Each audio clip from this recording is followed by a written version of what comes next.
Assalamualaikum warahmatullahi wabarakatuh. Waalaikumsalam warahmatullahi wabarakatuh.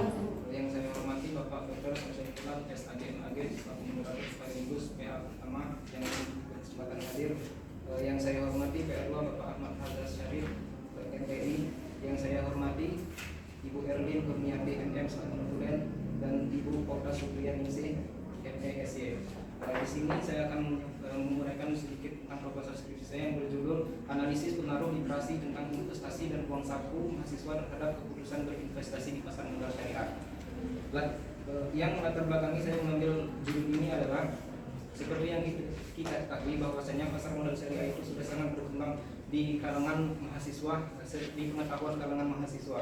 Hal ini sejalan dengan penelitian oleh Hari Wibowo yang memiliki hasil bahwa pengetahuan investasi berpengaruh terhadap minat investasi. Menurutnya, seorang yang memiliki tingkat pengetahuan yang tinggi akan cenderung melakukan investasi.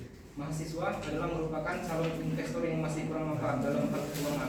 Maka di sini akan diteliti juga masalah uang saku mahasiswa dalam hal perencanaan keuangannya.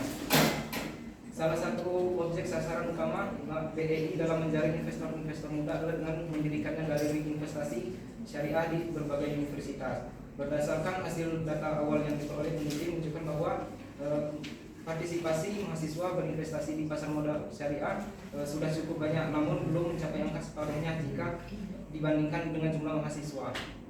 Maka di sini diambillah judul Analisis Pengaruh Literasi dengan Investasi dan Uang Saku Mahasiswa Terhadap Keputusan Berinvestasi di Pasar Modal Syariah.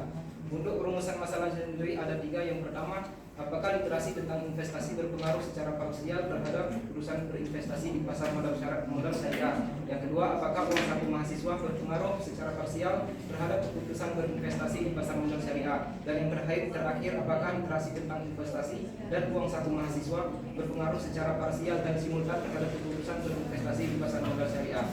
Untuk proposal ini menggunakan metode penelitian kuantitatif yang bersifat asosiatif, yang dimana metode kuantitatif dipilih melalui menggunakan analisis matematis seperti SPSS dan sejenisnya yang membutuhkan perhitungan. Jenis dan sifat data, jenisnya yang tadi dengan pendekatan kuantitatif dan sifatnya melalui analisis statistik deskriptif. Populasi dan sampel penelitian, populasinya diambil dari mahasiswa UIN Raden Intan Lampung dengan sampel penelitiannya sebagian dari populasi tadi. Nah, sumber datanya kita didapatkan dari mahasiswa UIN Raden Intan Lampung. Selain itu, data-data pendukung seperti artikel, jurnal, buku wawancara, serta penelitian jurnal yang terdahulu yang relevan. Nah, teknik pengumpulan datanya yang pertama metode perpustakaan dan metode dokumentasi. Selanjutnya metode pengelolaan data. Di sini pengelolaan data dalam hal ini meliputi pemeriksaan data, klasifikasi, verifikasi, analisis, dan kesimpulan. Metode analisis datanya, setelah terkumpul semua data yang didapatkan, maka dilakukan uji asumsi klasik, kemudian uji regresi linear berganda, kemudian koefisien determinasi, dan terakhir melakukan uji hipotesis. Cukup sekian yang dapat saya sampaikan. Saya kira wassalamualaikum warahmatullahi wabarakatuh.